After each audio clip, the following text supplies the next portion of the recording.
Hey, what's up guys? Tip and Tara here from Fit to Travel, and welcome to another episode of us just sitting and chatting. This one is an exciting one. We're going to talk about another amazing tropical place that we went to in the Caribbean, which is called the beautiful Curacao, a Dutch territory island. And we were excited to go to this place for a while, and it finally came through, and we went just a few months ago in May. Weather was absolutely beautiful, and you know it's a place that we do recommend that you do get a car. We rented a car through D&D rental, and it's a place you definitely want to ride around because they got a lot of beaches to go to, and that's actually what we're here to talk about is our 10 best beaches in Curacao that we visited. So if you want to visit all those places, make sure you rent that car. And where did we stay? We are going to put a link right here down below, and it's our VRBO link. So go ahead and check it out because it was a really awesome spot that we stayed at. Yeah, our rental was up in the West Point region, or West Punt region, I think is how they pronounce it. We are probably going to butcher a lot of the names today, so we apologize in advance. I know I'm going to butcher them. The West Punt area is all the way to the west of the island, and so those are where a lot of the nice beaches are going to be, nice and secluded. So we split our time between there for 4 days, and then we actually went to the Sandals Resort for the remaining 3 days. So we got to see kind of both sides of the island, but the rental that we got was amazing. So we'll share some videos here. But to talk about the beaches, Curacao has 38 beaches on the island, and most of them tend to be kind of smaller bays, which is actually pretty nice because they're pretty protected. So they're almost like a little cove.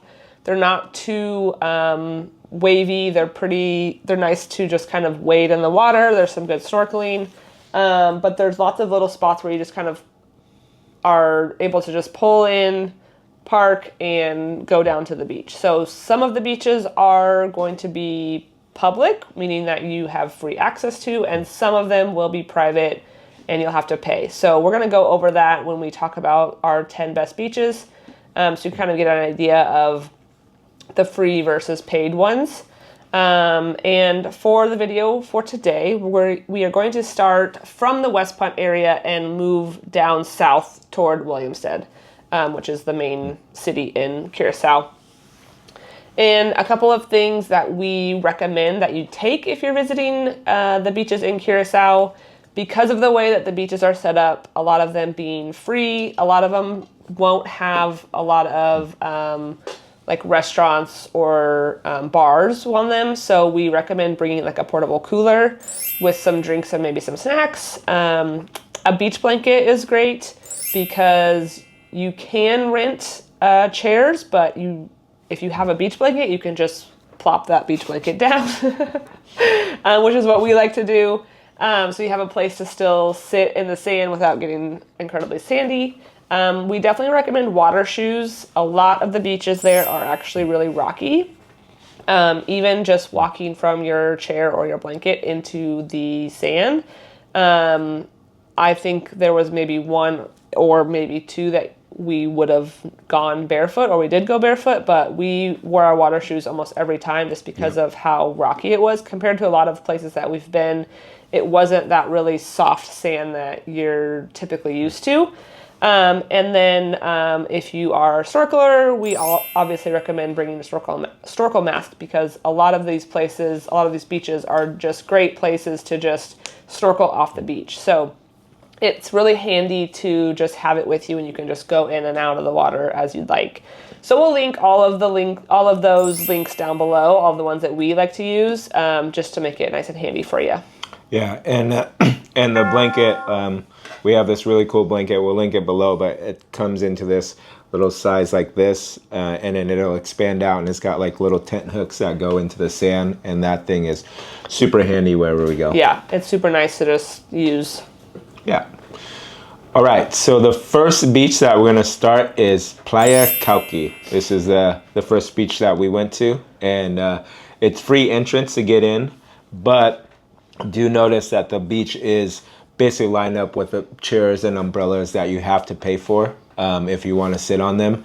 And you know, we walked through it, and we walked through the entrance, and then there's a bunch of bars and restaurants there, and then if you go, as you step down, you go all the way down towards the end, you can find some empty spots, because we're not fans of plopping down in front of people's and their umbrellas, so we try to go the furthest spot away. And we actually got there kind of early, and we were at the furthest spot down, which, you know, it's not too far. I mean, we're talking maybe like 400 or 500 feet, something along those lines. Yeah, like 2-minute walk. Yeah, but I mean, it's also then people started to come and, you know, kind of get into our area, because it's, you know, if you don't want to pay for the umbrellas, that's what we decided to do. And you could get a cabana bed for $20, you know, at the time we were there, a palapa beach bed for $8.50, or just a beach bed for $6.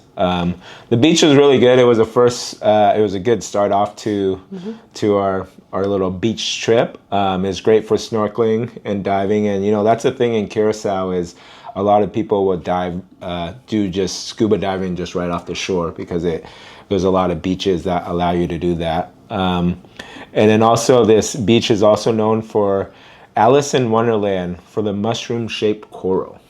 So, which I didn't notice when I was snorkeling, but yeah, I knew you can see the signs when you're driving up that it says like Alice in Wonderland. Yeah, and then there's also this really cool little swim platform that you can get out to, that I'd say is maybe like 40, 50 feet out there, and you can swim out there, and they have chairs out there, so a lot of people were going out there and just relaxing in the middle of it. Yeah, jumping off or sitting. Yeah, no, that was a cool spot. The parking lot gets pretty full.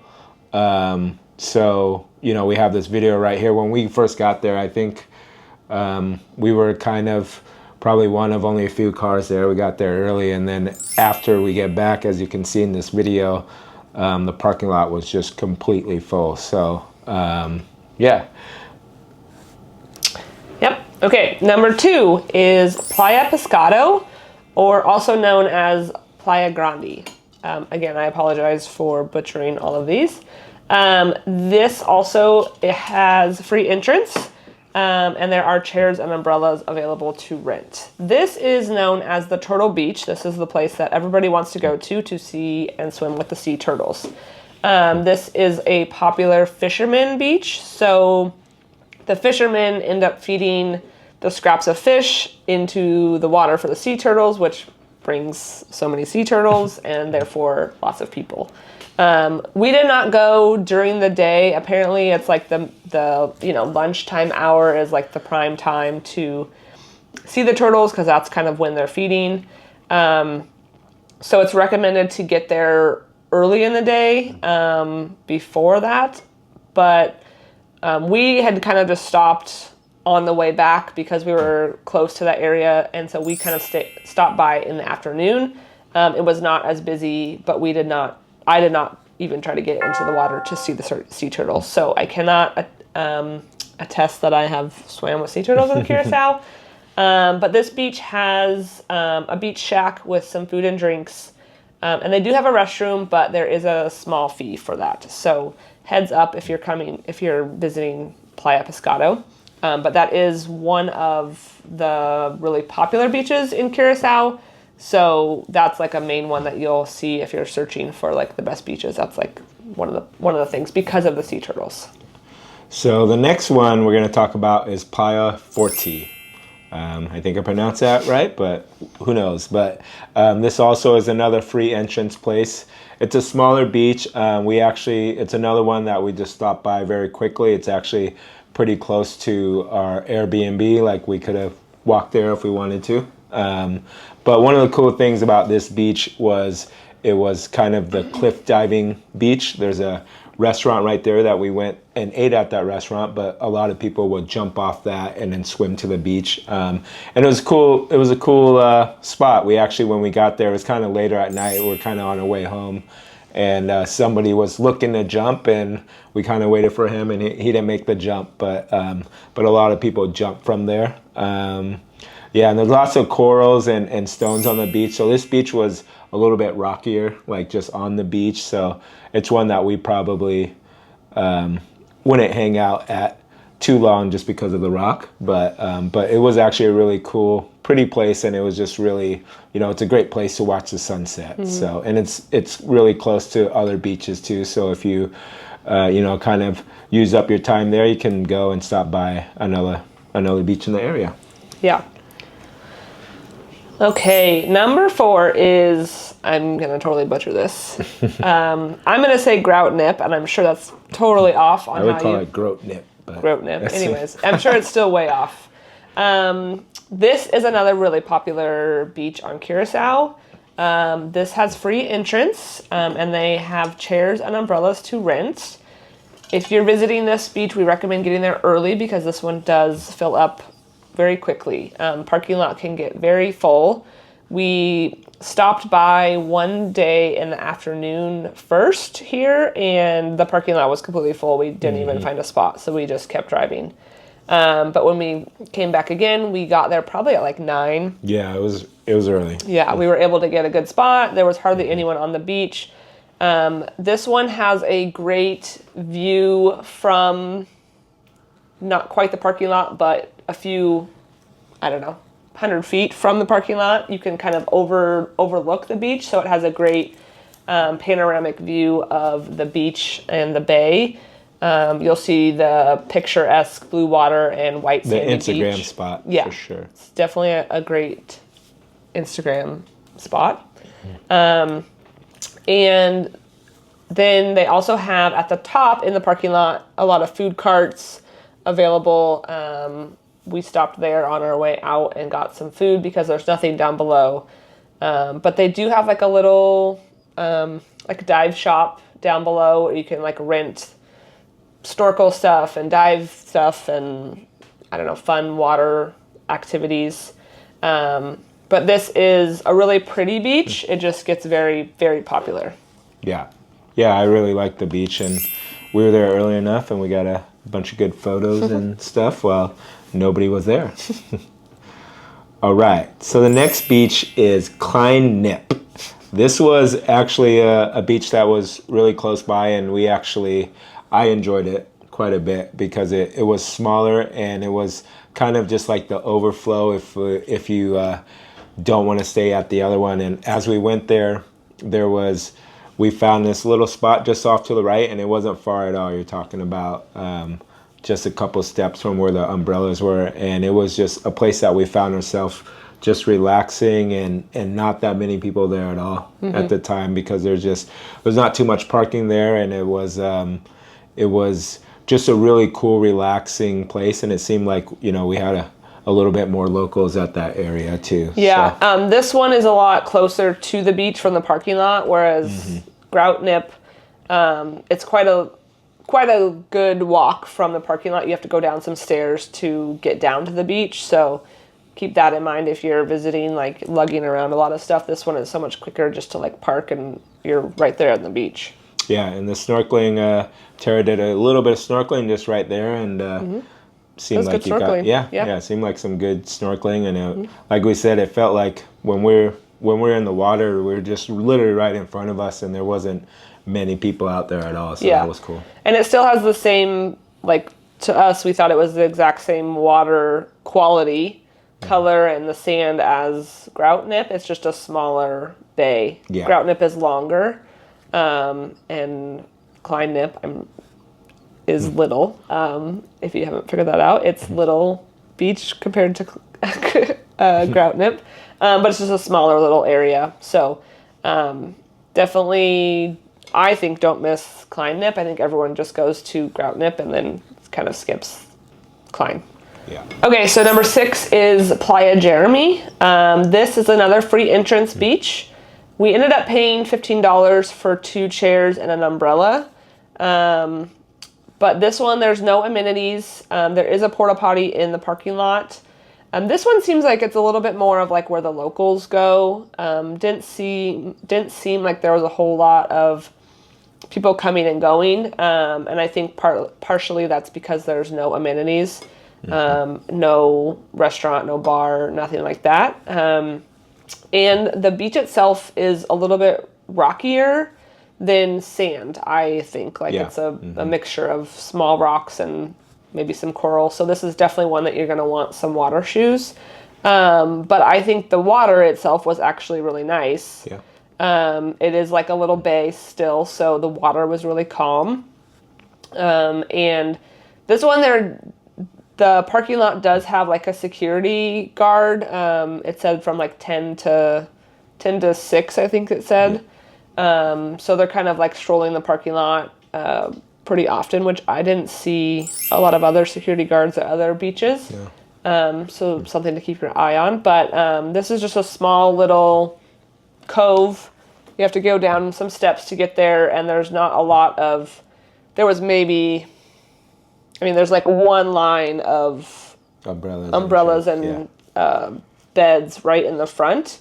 And then otherwise, like, this wasn't a good beach for us to use our beach blanket, which is why we paid for the chairs and umbrellas. But yeah, because basically it's just that line of chairs, and then you can go behind the line, but it's like, it's not the best. Like, people were setting up behind that, but it wasn't the best. And also just, it might feel a little weird because when we sat down, we didn't see anybody there, like, taking money or anything. And so we just kind of looked around and we sat down, and then this guy came up, and, you know, he was carrying a little fanny pack or whatever, and he, you know, came up to us and he basically was like, you know, pay me. And we had already sat down and we were like, totally fine. We decided to pay because we hadn't been paying much. Like, we could have easily gone back, but also it was kind of busy in the back. But yeah, just be a little bit weary, or just be aware that, you know, there should be somebody there that's collecting money, and it doesn't look official. yeah. Because I think he was just like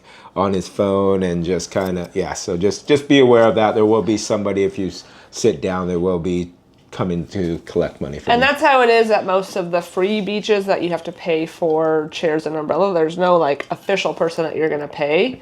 It's just like a random worker. The only ones that like have the official workers were the ones that we paid to get into, which we haven't even talked about those ones yet. So yeah, just know, you know, it's smart to like research which ones you should pay for and which ones are free. But most of them you're gonna have to pay for the chairs and umbrellas. Those aren't a free service unless you're paying to get into the beach. Yeah. Okay, so the next beach is Playa Lagun. This one was a really cool beach. It started off with us before we went down there. There's a restaurant just overlooking the actual, you know, cove and the beach and everything. And it's really cool. Just stop there, have a drink, or, you know, eat some food and just kind of enjoy your time. There's a good breeze coming through right there.